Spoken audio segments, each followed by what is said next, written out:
Abram todos comigo as suas Bíblias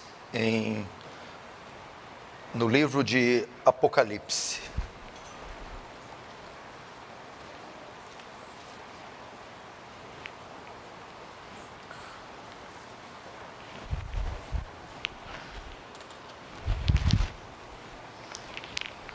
Apocalipse capítulo 3.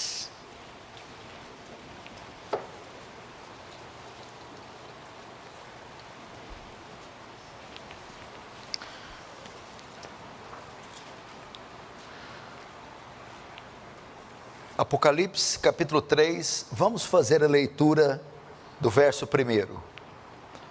Ao anjo da igreja em Sardes, escreve estas coisas, diz aquele que tem os 7 Espíritos de Deus e as 7 estrelas. Conheça as tuas obras, que tens nome de que vives, porém está morto. Sê vigilante e consolida o resto que está para morrer, porque não tenho achado íntegras as tuas obras na presença do meu Deus. Lembra-te, pois, do que tem recebido e ouvido, guarda-o e arrepende-te. Portanto, se não vigiares, virei como ladrão, e não conhecerás de modo algum em que hora virei contra ti. Verso 4, tens contudo em Sardes umas poucas pessoas que não contaminaram as suas vestiduras, e andarão de branco junto comigo, pois são dignas. Até aí, deixa aberto, não fecha, fecha apenas os olhos.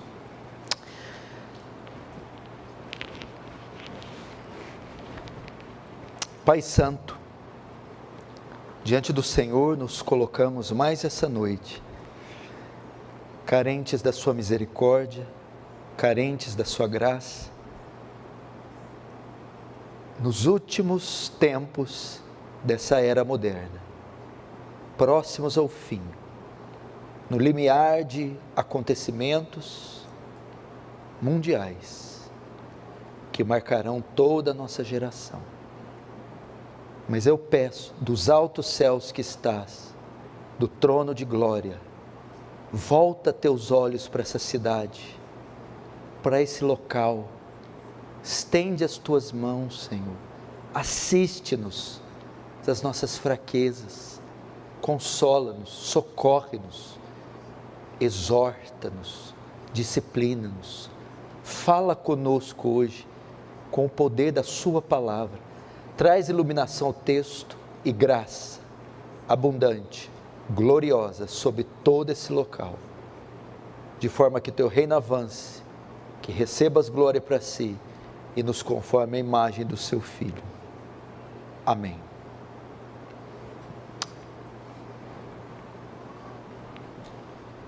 O ano era 2001.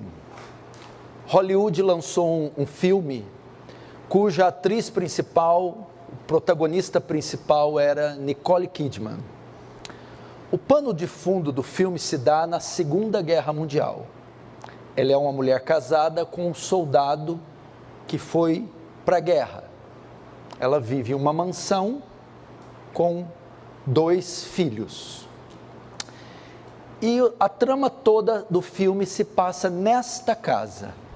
Uma mulher casada com um soldado que vai para a guerra, com 2 filhos, que espera a volta do seu marido. E o curioso é que os filhos dela têm uma doença muito rara, muito estranha. Eles não podem ver a luz, eles não suportam a luz. Então eles não saem para fora de casa, a casa toda é fechada com cortinas nos quartos e tudo é muito escuro. E ninguém visita aquela mulher, ninguém visita aquele lar, e alguns funcionários vão trabalhar ali para ela e não ficam também.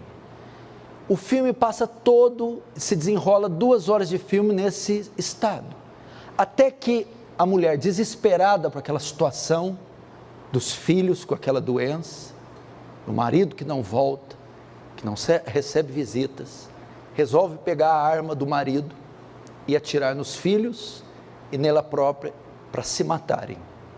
E ela percebe que quando ela pega a arma e atira nos filhos e nela, eles não morrem. E ela acha estranho aquilo. Até que um dos funcionários, que está ali trabalhando, um ambiente bem sombrio, chega diante dela: minha senhora, vem cá. Sabe por que o seu marido nunca volta? Sabe por que seus filhos são doentes? E por que essa casa é desse jeito? Sabe por que você tentou atirar neles e não morreu? Não. Porque vocês estão mortos e não sabem disso. Ela é relutante a acreditar. Não. Sim, vocês estão. Nós também estamos mortos. Você quer ver? Vem comigo até o cemitério. E essa funcionária leva ela até o cemitério e vê um túmulo e uma lápide escrito o seu nome. Então ela olha: é verdade. O filme todo se passa com pessoas que estão mortas, mas não sabem disso. É sobre isso que eu vou pregar. Muitos crentes, irmãos, pensam que estão vivos, mas há muito tempo já estão mortos espiritualmente. Vivem apenas uma vida de fachada. A estética cristã é perfeita.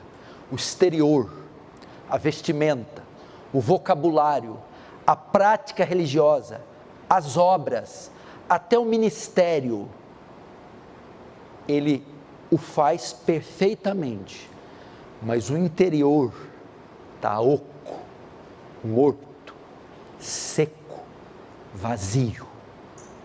E o extraordinário é que a maioria não sabe. Como Nicole Kidman e os meninos que fazem o enredo do filme estavam mortos, mas não sabiam. Era mera religiosidade. Eu abri um parênteses na série sobre família, porque eu encerrei uma sessão, o dever dos filhos, para tratar disso, da nossa condição espiritual que excede qualquer outra condição. Você que entrou aqui, ninguém aqui tem uma necessidade maior na vida do que a necessidade espiritual. Nada suplanta, é superior, maior do que a nossa necessidade e condição espiritual. Jesus aqui está enviando mensagens para 7 igrejas da Ásia: Esmirna, Tiatira, Sardes, Éfeso, Pérgamo, Filadélfia, Laodiceia. Cada uma dessas igrejas, ele faz uma avaliação e ele vê uma falha e a encoraja. O texto que eu li, ele está tratando de uma das 7 igrejas, a igreja de Sardes. E uma das coisas que ele vê na igreja de Sardes, a igreja de Sardes era conhecida por isso. Era uma igreja extremamente pomposa, rica, poderosa, influente, grande, que continha as suas atividades. Era uma igreja vigorosa nas suas atividades, uma igreja que fazia obras, atuante, pomposa, mas morta. Uma igreja que vivia de fachada, de crentes nominais, hipócrita, religiosa, litúrgica, dogmática, operosa, sim, mas o interior seco, oco, vazio, morto.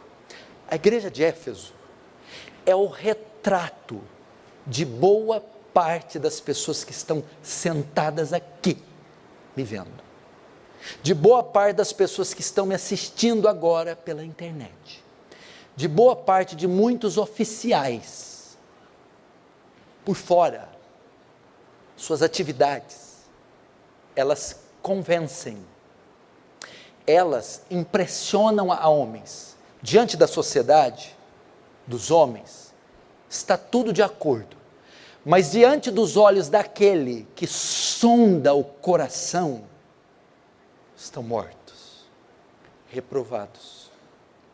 E o mais assustador é que tem nomes de que vive, pensa que vive, que está tudo bem, mas está morto. E a maior evidência da morte é que ele não consegue fazer uma avaliação de si próprio. É o caso de Sansão. Não sabia Sansão que o espírito havia se retirado dele. Sansão morreu espiritualmente. Extinguiu o espírito. O espírito saiu, estava morto. Mas a Bíblia diz que Sansão não sabia, não percebera, não via. Nós estamos falando de um juiz, de um nazireu. Sansão cumpriu o voto de nazireado. Sansão nasceu após uma cristofania, Cristo ter aparecido para os pais dele, para o pai dele Manoá, e dado a ele uma promessa, que ia nascer um homem cheio do Espírito Santo. E se Sansão morreu espiritualmente, sem que ele soubesse, o que dirá de nós? Esse é um alerta para você, que tem vivido uma vida de fachada, e há muito tempo, o seu altar se encontra em ruínas. Há muito tempo deixou o lugar secreto de oração. Há muito tempo deixou a leitura diária, devocional da Bíblia. Há muito tempo deixou de guardar os olhos, a mente do pecado. Há muito tempo tem acumulado ídolos no coração. Tem vivido uma vida apóstata. Tem vivido uma vida hipócrita. E por achar que tem a aprovação dos homens, porque muitas vezes eles aprovam, lembra de Samuel? Quando ele foi ungir um dos filhos de Davi rei, ele pensou que fosse Eliabe. Samuel. Eliabe. É Eliabe. Com certeza é Eliabe. Veja esse homem. Veja o porte. Veja. Aí Deus diz: não, Samuel. Eu o tenho rejeitado. Talvez, por ser aprovado pelos Samuéis, pensamos que estamos aprovados. Mas Deus, que faz uma avaliação intestinal em Sardes, diz: não, você está reprovado. E eu gostaria que, pela graça do Espírito de Deus, essa mensagem ajudasse você, primeiro, a identificar o problema, a morte espiritual, e segundo, pela graça de Deus, e só ela e não a outra, trouxesse você de volta à vida, ressuscitasse dos mortos.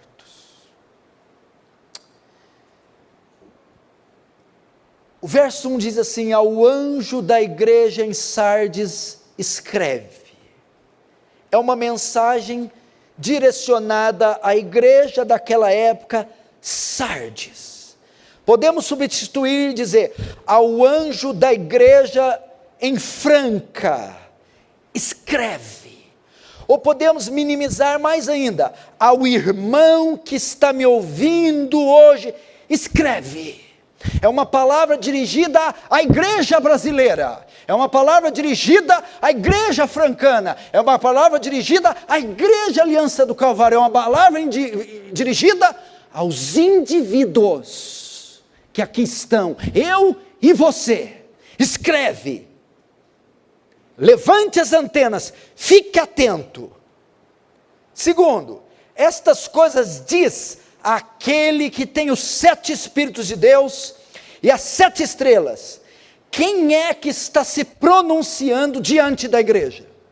Quem é que está se pronunciando diante do cristão individual? É aquele que tem os 7 Espíritos de Deus e as 7 estrelas. É o dono da igreja, é o Senhor da igreja, Cristo. A mensagem é dirigida de Cristo a mim e a você, essa noite. E ele diz, então Cristo agora vê a igreja, e ele se pronuncia diante da igreja, e ele diz: conheço as tuas obras, até aí. Qual é o pronunciamento? Cristo, ele vê, e ele faz uma avaliação da igreja de Sardes. Eu conheço as tuas obras. Cristo, ele está com os olhos voltados para nós. Ele está acompanhando a sua vida. Ele conhece você. Ele vê você, ele caminha você, ele acompanha você. E ele não só vê você, acompanha você, mas ele sonda o seu interior. Ele sabe o que você pensa, onde os seus olhos estão postos, o que você carrega no seu coração. Ele sabe quais são seus anseios, sabe quais são seus desejos, conhece os seus pecados, conhece o seu coração, conhece a sua vida. Ele vê você. Ele sonda você, ele está com os olhos sobre você e diz: eu conheço as tuas obras. Os olhos de Deus estão sobre toda a terra, contemplando os bons e os maus. Nada está oculto a Deus, disse Hebreus. Todas as coisas estão nuas e patentes diante daquele que temos que tratar.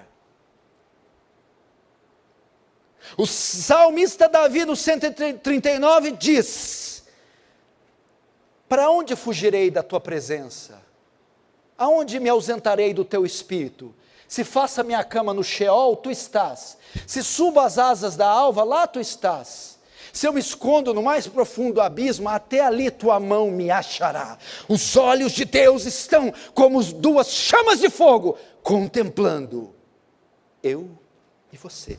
E ele não só vê, ele vê e ele faz uma avaliação. Conheço as tuas obras, que tens nome de que vives, e está morto. Ele vê, sonda e faz uma avaliação. Veja só, nós estamos o tempo todo sob o escrutínio do Senhor. Ele está avaliando. Quando o rei Belsazar, herdeiro de Nabucodonosor, toma o poder da Babilônia, e ele vai dar uma festa para 1000 dos mais próximos, se embebeda em um banquete, e pega os utensílios do templo que Nabucodonosor, seu pai, tinha saqueado em Jerusalém, e começa a usar os utensílios do templo para usar na festa, para se embebedar. Então ele tem uma visão de uma mão na parede, Mené, Mené, Tekel, Uparzim. O que é isso? Mené, Mené, pesado foste na balança, achado em falta foste, dividido será o seu reino entre os medos e os persas. O que é isso? O Senhor pesa nossas vidas na balança. Nós estamos constantemente passando por uma avaliação, um julgamento. Nossas obras não estão alheias ao julgamento do Senhor. Nossas palavras não são lançadas no limbo, no esquecimento. Nossos atos não foram apagados com uma borracha. Eles estão todos sendo examinados e julgados por Deus, conheço as tuas obras e sei que és. Ele faz uma avaliação e passa nossas obras para um julgamento.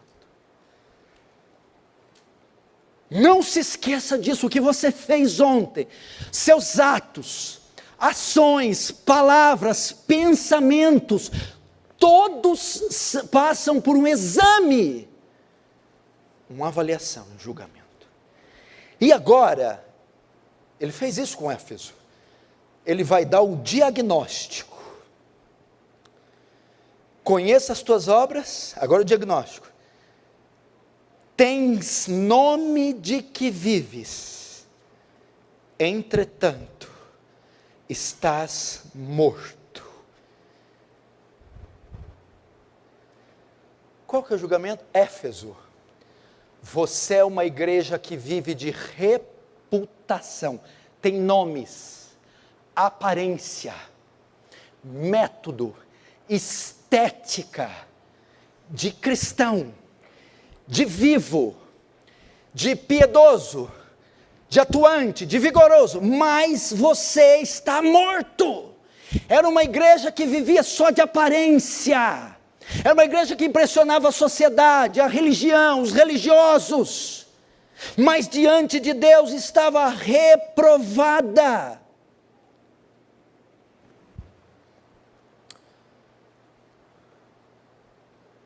Qual é o diagnóstico que Deus fará? Qual é o diagnóstico, o seu diagnóstico, hora que Deus fazer uma avaliação de você essa noite? Ele percebeu que aquela igreja tinha estrutura, mas não tinha vida, conteúdo. Ele percebeu que o exterior daquela igreja estava perfeito, mas não havia nada dentro do interior. E eu temo que muitos de nós, depois de Deus fazer uma minuciosa avaliação, Ele diz: vocês não faltam aos cultos, cumprem com os votos da religião, têm os seus momentos litúrgicos, vocês convencem na sociedade que vivem que são cristãos, mas vocês estão mortos. Há muito que vocês não têm significância no mundo espiritual, há muito que vocês não impressionam a Deus, há muito que não exalam o bom perfume diante dEle. Esse foi o diagnóstico. Está tudo correto com a religiosidade, está tudo correto com a liturgia, está tudo correto com o vocabulário, está tudo correto com as obras, há operosidade, há intensidade, há cultos, mas é da boca para fora.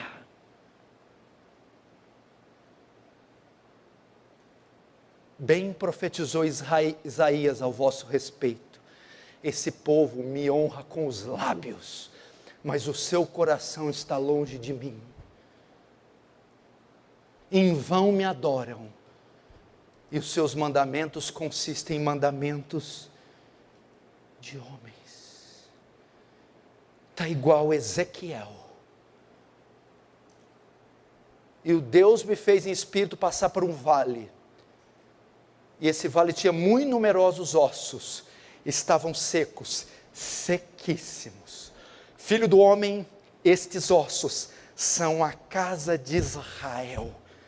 Quando ele fala do vale, todo o interior, toda a estética de Israel continuava perfeita, mas dentro do vale tinha uma multidão de carniça, ossos secos. Ou seja, Israel mantinha a sua aparência, mas o seu interior estava cheio de rapina, cheio de imundícia, morte. Isso pode estar acontecendo conosco essa noite. Paulo, escrevendo aos Tessalonicenses, diz: não extingais o espírito. Veja só, As obras continuam as mesmas. Paulo não fala com relação a elas, mas o que está dentro, o Espírito pode ser extinto, pode minguar, pode apagar de nós. O que aconteceu com a cidade de Éfeso?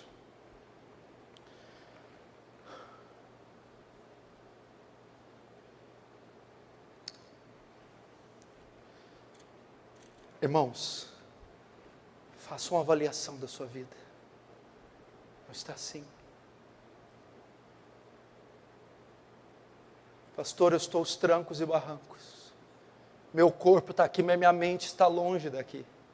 Eu não professo a fé cristã fora da igreja. Pastor, a minha mente é consumida nos dias da semana com tantas coisas que não é o reino. O meu coração está infestado de ídolos, de vaidades, de ambições, de cobiças, de lealdades. Há muito que eu me apartei do Senhor, o manancial de águas vivas, e cavei cisternas rotas que não retêm águas. Fui servir após outros deuses. O meu coração não pulsa mais de amor pelo Senhor. Está como em Samuel capítulo 2, foi-se a glória de Israel, e Icabode, foi extinto, perdi a alegria, o vigor, o entusiasmo, é um tédio servir a fé cristã, é um tédio ler a Bíblia, é um tédio orar, é um tédio fazer esses votos, o meu coração não se entusiasma no meio da semana.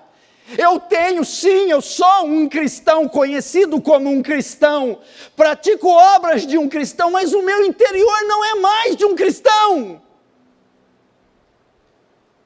Morreu, só tenho o nome de que vivo. Agora, como Cristo sabia que Éfeso estava nesse estado? Como fazemos para saber que temos nome de quem vive, mas estamos mortos? Como fazemos para saber se fazemos parte da congregação dos mortos? É o tema da minha mensagem. Congregação dos mortos. O verso 2, veja só. A parte C. Não tenho achado íntegras as tuas obras na presença, presta atenção no adendo, na presença do meu Deus.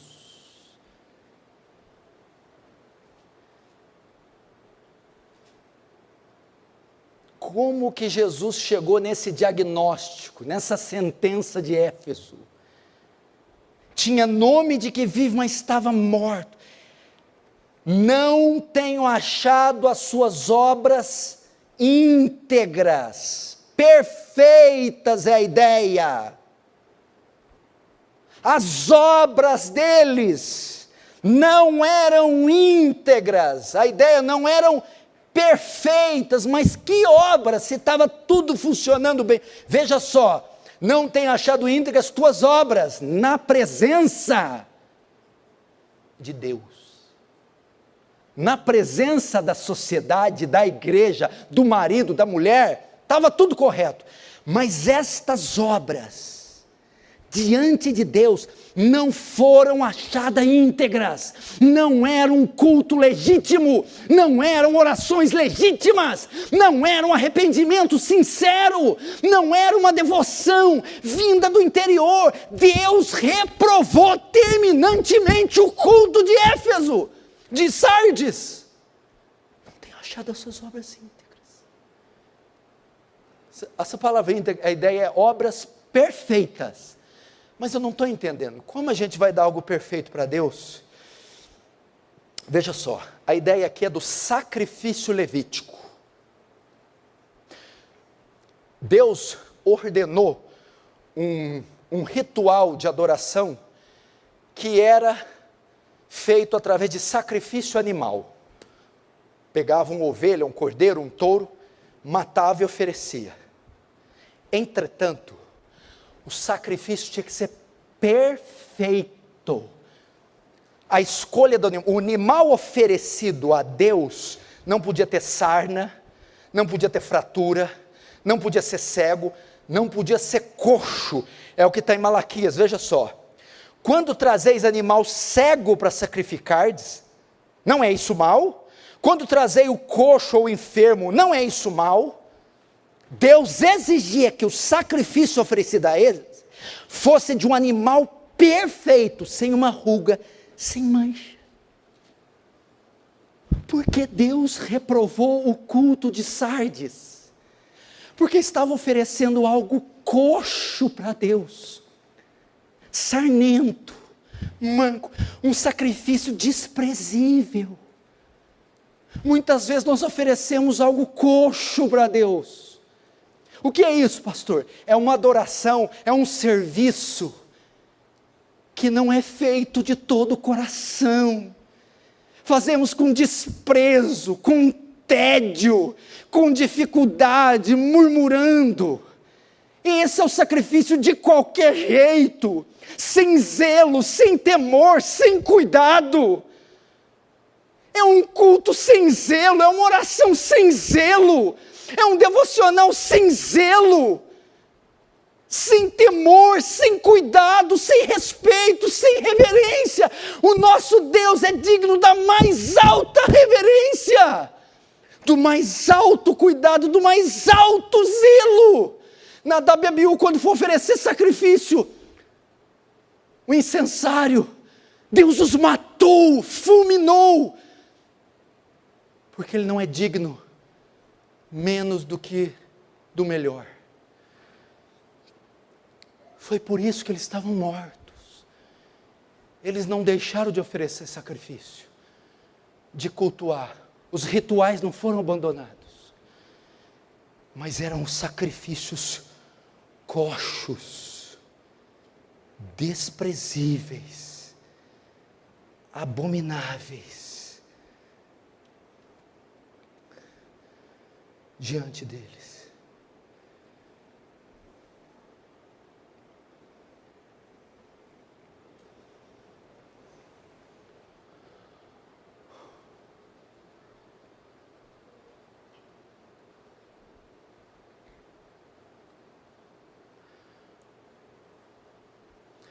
Não se precipite com o teu pé.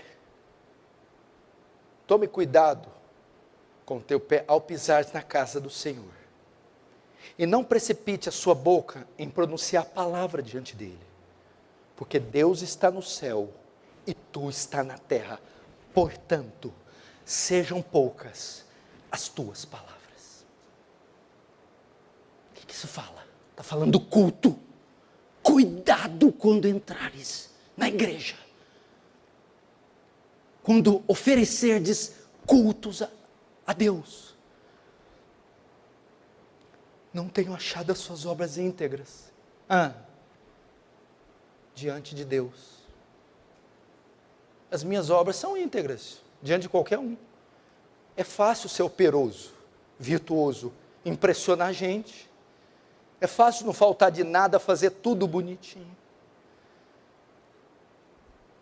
Isso dá nome de quem está vivo. Mas é um culto hipócrita. É um culto falso. É um culto de um cadáver, de um homem morto, de uma mulher morta, que tem oferecido na mesa de Deus. Olha o que ele fala sobre a mesa. Meu Deus! Vós dizei, em que desprezamos nós o teu nome? E ele responde, ofereceis sobre o meu altar pão imundo, e ainda perguntais em que havemos profanado. É pão imundo! É pão imundo, gente! O nosso Deus não merece esse pão imundo! Pessoas que se dirigem a Deus com as mãos cheias de iniquidade. Não faça isso. É pão imundo. O que você faz a semana inteira, onde o seu coração está pegado, a sua mente, os ídolos, suas afeições, seus anelos, seus anseios. E aí oferece para Deus o pão, o coxo. Deus está falando assim, ó, só pensa que está vivo. Há muito foi decretado o óbito. Foi assim que Jesus chegou nessa conclusão.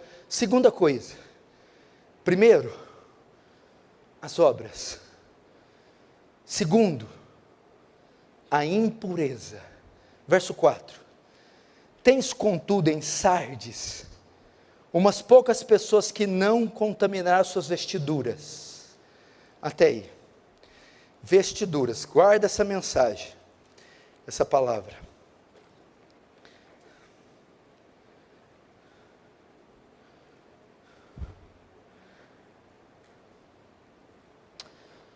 Olha o que ele fala aqui.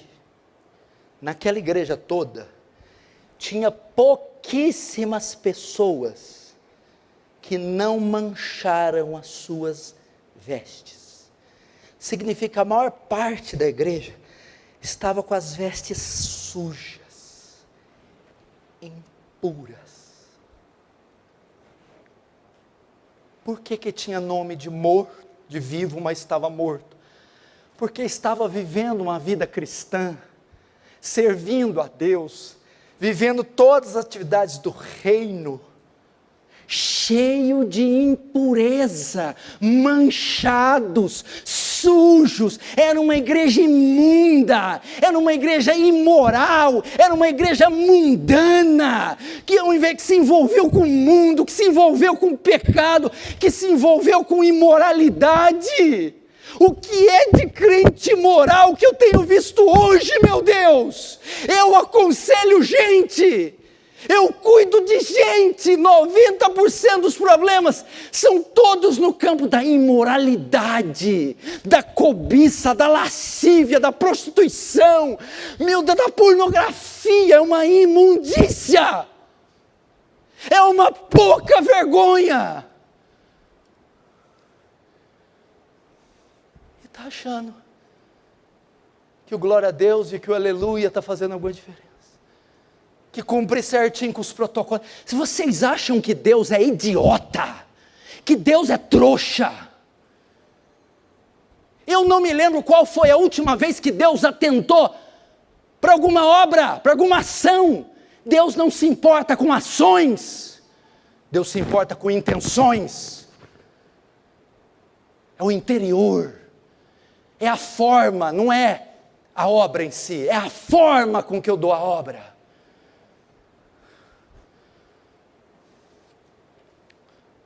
Segunda razão de Deus ter achado eles mortos, mancha.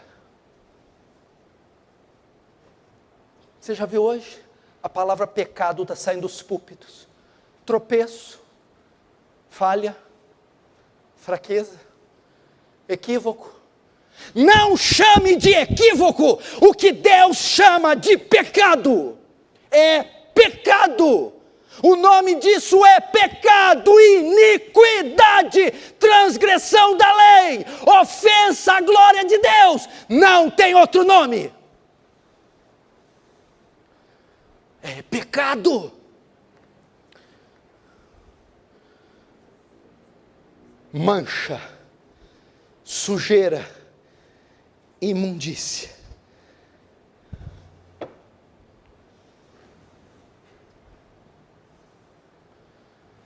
Qual a última vez que você chorou por um pecado desse? Nós estamos fazendo concessão a pecados. Nós estamos sendo coniventes com o pecado.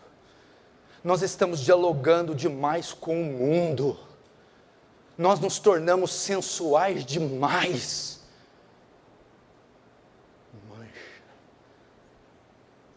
Eu nasci numa época que crente era santo, que santidade era coisa séria dentro da igreja, que crente se apartava do mal, da imundícia, da impureza.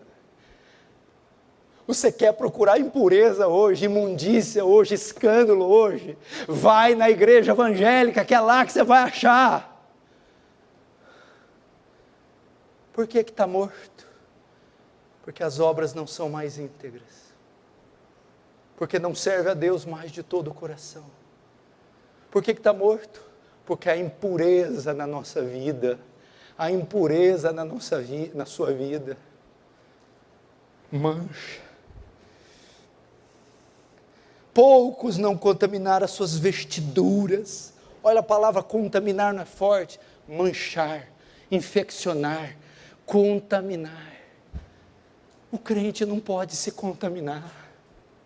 O apóstolo Paulo fala e diz assim: não vos prendei um jugo desigual com os infiéis, pois que comunhão há entre luz e trevas, que consenso há entre o templo de Deus e os ídolos, Cristo e Belial. Portanto, saí do meio deles, diz o Senhor, e não toquei em nada impuro.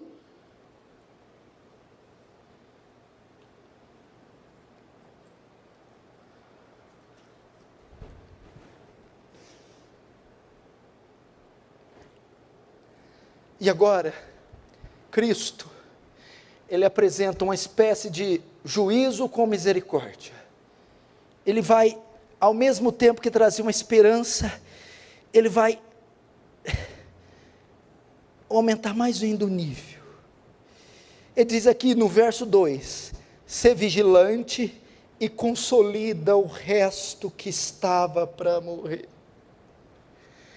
Ele está querendo dizer assim, ó, ele pega um corpo humano, quando o óbito é dado, quando há falência múltipla dos órgãos. Éfeso estava com quase todas as repartições mortas, até que Jesus disse assim, olha, tem algumas partezinhas que ainda não morreram, consolida, protege, guarda elas, porque elas estão prestes a morrer. O que o Senhor está dizendo? Você veio aqui hoje? Vim. Ouviu o louvor? Ouvi. Leu um versículo a semana? Acho que sim. Orou mesmo que em pensamento, um milésimo de segundo? Sim. Significa que apesar do seu estado de inanição, de morte, há ainda 2, 3 areazinhas que estão vivas. Deus ainda preservou o seu bom senso, a sua coerência. Você ainda tem luz suficiente para avaliar o próprio estado e ver que está perdido. Não vê? Pelo menos o bom senso de reprovar a mim mesmo, eu não perdi. Pelo menos a capacidade de ver o estado que eu estou, eu ainda tenho. Pelo menos um fio, uma fita DNA de temor restou. Senão nem aqui você estaria. Teria se apostatado de vez. Estaria servindo o diabo, virado um ateu, não é isso? O fato de você estar aqui é que restou uma coerência, um bom senso, um fio de temor. Há partes vivas em você ainda. Não há. Não importa o jeito que você... Pastor, eu entrei aqui só o pó. Eu entrei aqui, eu estou no último do último estágio. Eu estou prestes à perdição. Mas se você veio até aqui, se dispôs a ouvir essa mensagem, há partes vivas ainda. Quais são? Bom senso, coerência, discernimento, temor. Aí o que Jesus está dizendo assim? Ó, consolida, guarda. Presta atenção. Deixa eu tentar falar isso direito. Eu sei que não é todo mundo, acho que é a grande maioria, mas eu tenho absoluta certeza que eu estou descrevendo com precisão a vida de alguns que estão aqui. Pastor, eu estou neste estado para baixo, exatamente nesse estado. Sim, mas o fato de você estar reservando 50 minutos para dar ouvido a mim, se dirigir aqui, é porque mesmo nesse estado de óbito, ainda há umas coisas vivas. Aí o que Cristo está dizendo? Pegue essas pequenas coisas, guarda, preserva, antes que todo o corpo morra. Antes que não há mais salvação e haja uma apostasia total e um óbito pleno, ainda há esperança. É isso que ele está dizendo.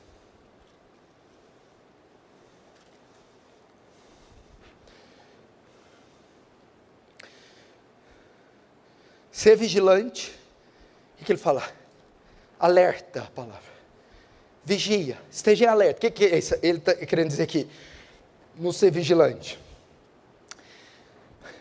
Tenha discernimento, seja inteligente, esteja em alerta. O quê? Como assim? Perceba que não está totalmente perdido, perceba que há um fio, ainda que microscópico, de esperança, há uma chama, ainda quase invisível, ainda ali pegando, há um bom senso que foi mantido, há uma coisinha que foi mantida, e que o Senhor está dizendo, guarda ela, ela é a esperança, guarda ela, conserva. Por quê? Porque o texto diz assim, ó, consolida o resto que estava para morrer. O que ele está falando assim? De uma ação decrescente. Eu não estou falando que a morte parou. A falência dos órgãos está se dando. 1, 2, até ter múltipla. Enquanto a morte segue, mas não matou tudo, barra ela. Que ela não vai ficar parada deixando os outros pontos vivos, não. Ela vai até matar o resto. Ela vai até colocar no chão o resto. Mas enquanto ela não alcançou determinada área, enquanto ela não dominou ainda o seu bom senso, coloca freios nela. É a ideia, porque ela está vindo. Ela não vai parar até ver o cadáver.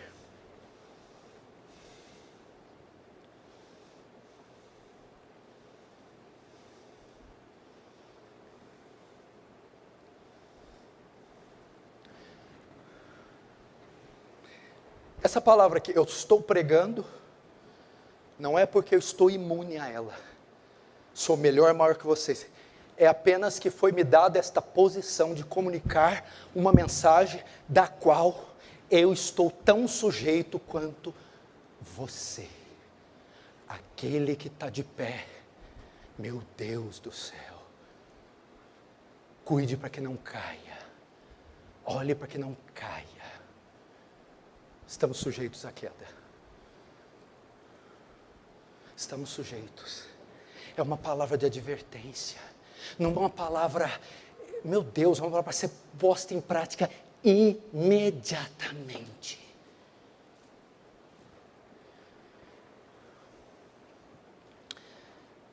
Agora, qual a forma de trazer dos mortos aquele que tem nome de vivo, mas está morto? Qual a maneira de ressuscitar esse obreiro, pastor, irmão, que há muito morreu, está morto? Tens nome de que vive, mas está morto. E até a mensagem não sabia que estava morto. Como trazer a vida? Como ressuscitar? Como romper os grilhões da morte e voltar novamente ao vigor, ao amor, à piedade, à emoção, à simplicidade, à bondade, à humildade, o temor, o quebrantamento. Como voltar, pastor, ter chama nos olhos? Como voltar, ser vigoroso? Como? Como voltar? Jesus nos apresenta a forma para ressuscitar, para voltar à vida. Verso 3. Lembra-te, pois, do que tem recebido e ouvido, guarda-o e arrepende-te. Primeiro, lembra-te. Qual é a forma de ressuscitar? Ele está dizendo assim, ei, vocês não chegaram aqui por acaso, vocês não caíram aqui de paraquedas, houve um processo para trazer vocês aqui, houve uma obra, houve um milagre, algo aconteceu, céus e terra se moveram. Ele diz, lembra-te, tragam à memória um fato. O que recebeste, fato, Tragam à memória o quê? Lembram-se da sua conversão. Como foi aquele dia? Lembra o dia que Deus te chamou para essa graça, que passou você da morte para a vida, o dia que tocou você, encheu você, visitou você. Como foi? Foi isso que você está vivendo hoje? Seguramente não. Lembra quando o seu coração foi alcançado e explodiu de emoção, explodiu de temor, de quebrantamento, de alegria? Lembra-te do que recebeste. Traz à memória o dia da sua estrada de Damasco, o dia que você desceu as águas, o dia que o Espírito Santo te visitou. Traz à memória o dia que você passou do império das trevas para o reino do Filho do seu amor, da morte para a vida.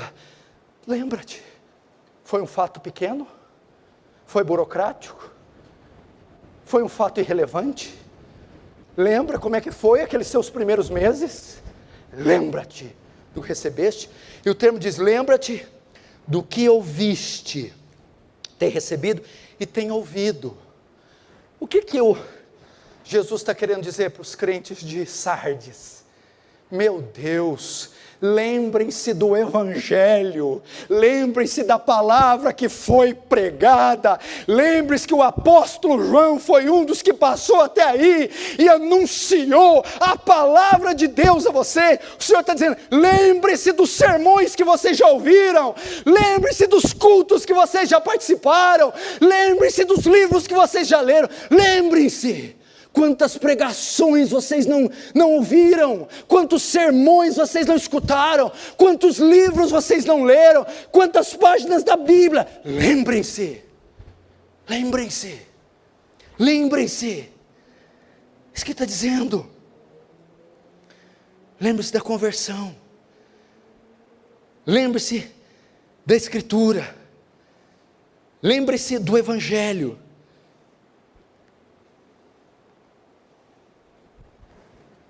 Lembre-se da doutrina. A ideia é assim. Sardes, vocês não estão andando de acordo com aquilo que vocês receberam. Lembram do que vocês receberam? Sim. Lembra do que vocês ouviram? Sim. Lembra dos sermões que foi pregado para vocês? Sim. Vocês não estão andando conforme o que vocês receberam, nem conforme vocês ouviram. Lembre-se, lembre-se dos sermões poderosos, lembre-se das doutrinas, lembre-se dos atributos de Deus, lembre-se da cristologia, lembre-se da pneumatologia, lembrem-se da escatologia, lembre-se dos dias que o Paul Washer esteve aqui, lembre-se dos sermões de John MacArthur, do Steve Lawson, lembre-se dos sermões de Augusto Nicodemos, lembre-se das pregações, lembre-se dos textos, lembre-se dos livros, lembre-se, meu irmão, da vitalidade da Escritura, lembre-se de como ela define um cristão, lembre-se da piedade, lembre-se do primeiro amor, lembrem-se, trago em memória. E agora o principal, que era o que eles não estavam fazendo, o texto, 2 verbos, lembrar, receber, ouvir, 3 verbos. Agora o 4, guardar, guarda-o, guarda-o. Esse é o problema, Paulinho. Se eu parasse aqui, você ia...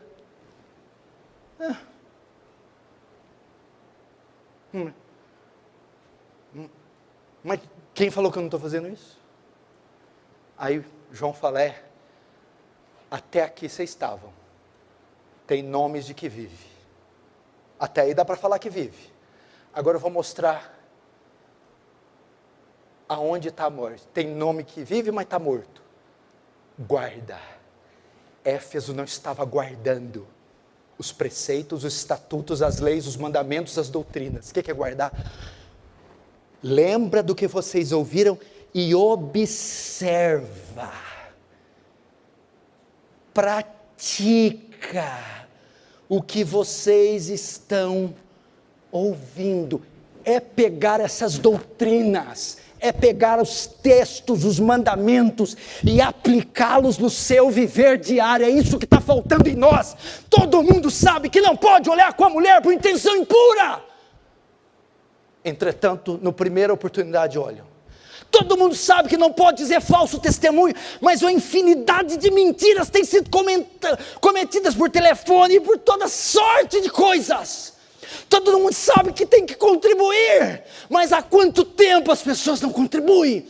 Todo mundo sabe como tem que tratar o cônjuge, todo mundo sabe como tem que tratar o pai, todo mundo sabe como tem que se portar na sociedade, mas falta pegar essas doutrinas e transformá-las em atitudes práticas. Afinal de contas, você pode doutrinar o morto quando quiser, ele não responde à doutrina, ele não pratica a doutrina, ele está morto. Essa é a questão. Pratica, pratica, pratica.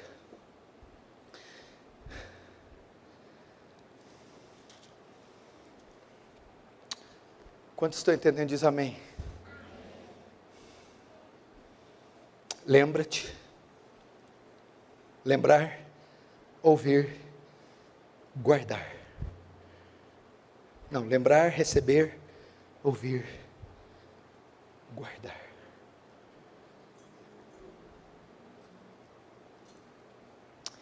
E último, arrepende-te.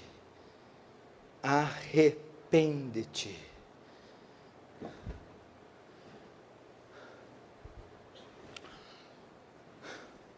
Sabe como nós definimos a estatura de um cristão? Escute isso aqui. Sabe como nós definimos a estatura de um cristão? O temor que ele tem a Deus é como ele lida com o pecado. O pecado é o termômetro dele. Se você se lembrar do rei, o rei Acabe, tinha um homem de Deus no reino dele, um profeta chamado Micaías, que quando se comparecia diante dele, para profetizar, profetizava o pecado de Acabe e do reino do norte, Israel. Acabe, quando ouvia o pronunciamento de Micaías, com fúria insana, ordenava que ele fosse preso, porque ele acabou de expor o pecado dele. Davi, um assassino e um adúltero de marca maior. Davi cometeu um adultério e um assassino. Quando o profeta Natã se apresenta diante dele, diz a parábola da ovelhinha: digno de morte é o homem que faz isso, e deve restituir 4 vezes pela ovelhinha. Tu é esse homem, Davi. Assim diz o Senhor, eu te ungi rei sobre Israel. E ele vai falando, mas porque tu desobedeceste ao Senhor e fizeste uma coisa abominável dessa, a espada jamais se apartará da sua casa. Sabe o que Davi fez? Diferente de Acabe, prostrou-se em terra e disse: pequei contra o céu e contra o Senhor. Quer dizer, se eu não fizer nada é pecado? É pecado. Leonardo de Reveril diz, sabe o que você precisa fazer para ir para o inferno? Nada. Cruza os braços. Arrepende-te da frieza espiritual, arrepende-te do descaso, arrepende do sacrifício coxo, arrepende das manchas, arrepende-se de ter decidido viver essa vida morta, religiosa, litúrgica. Arrepende-te. Arrependimento, ou seja, reconheça o seu pecado, reconheça o quão grave é o seu pecado, reconheça que o tem cometido e se arrependa dele. Isso que ele fala, metanoia, arrepende-te. Para não ficar muito abstrato isso aqui, é tão fácil o crente ele é o Mr. M, ele é o canivete suíço. O crente, se lutasse jiu-jitsu, não perdia para ninguém. Ele tem saída para tudo. Arrepender, pastor? É para arrepender? Eu arrependo, pastor.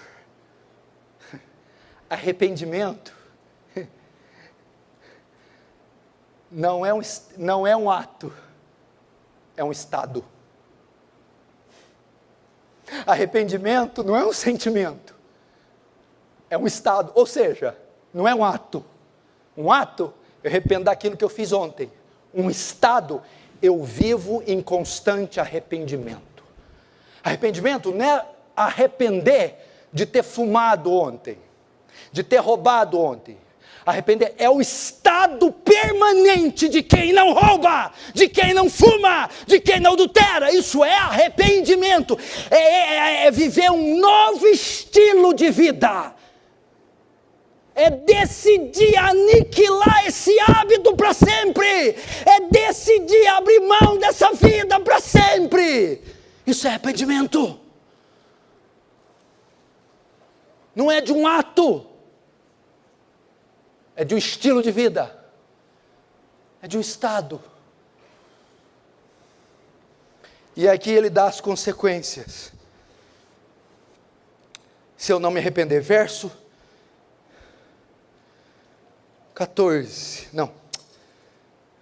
3.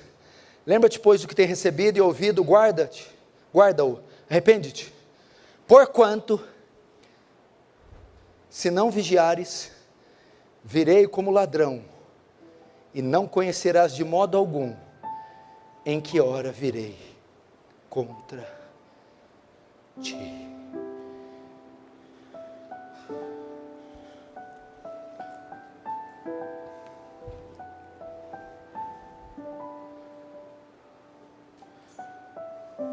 O que quer dizer esse texto? Como ele termina? Arrepende-te, porque se não se arrepender, eu virei como ladrão, e não saberás a hora da minha vinda. Aqui não está falando da vinda escatológica, a volta. Se não se arrepender,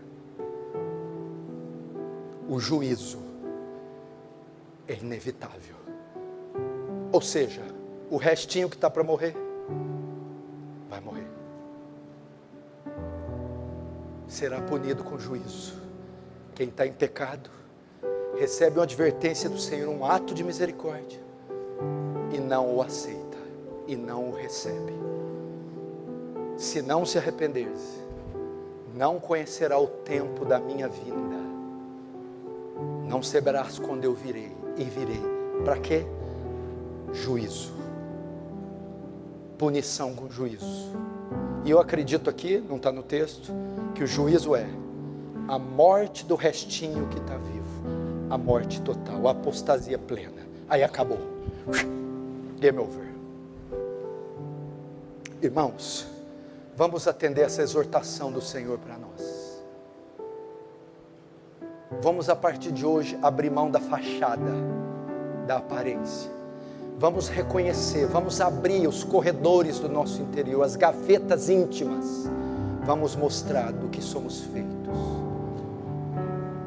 E vamos nos arrepender das nossas obras que não são íntegras, das manchas, da hipocrisia, do farisaísmo, da religiosidade. E pedir, ressuscita esse morto. O que Ezequiel, quando viu, ficou estarrecido. Quando viu aquele campo cheio de osso, e muitos ossos e ossos secos, não, sequíssimos. Deus vem a ele, pode esses ossos reviver? Ezequiel, tu sabes, isso não está em mim. Quem pode trazer a vida de volta a isso aqui? Quando Ezequiel fala, tu sabes, só o Senhor pode erguer de novo esses ossos. Só o Senhor, meu Deus. Não há nada nessa terra, não há nada, irmãos, que possa mudar o nosso estado se não for Deus. Nós temos que orar o quê? Não adianta só o sermão do pastor, não adianta pegar eu pelos cabelos. Se o Espírito de Deus não operar isso, será mais um sermão vazio, será mais um culto ineficaz. A nossa esperança é que Deus, o próprio Deus nos visite, o próprio Deus opere em nós uma obra sobrenatural. Se você crê nisso, feche os olhos, curva a cabeça.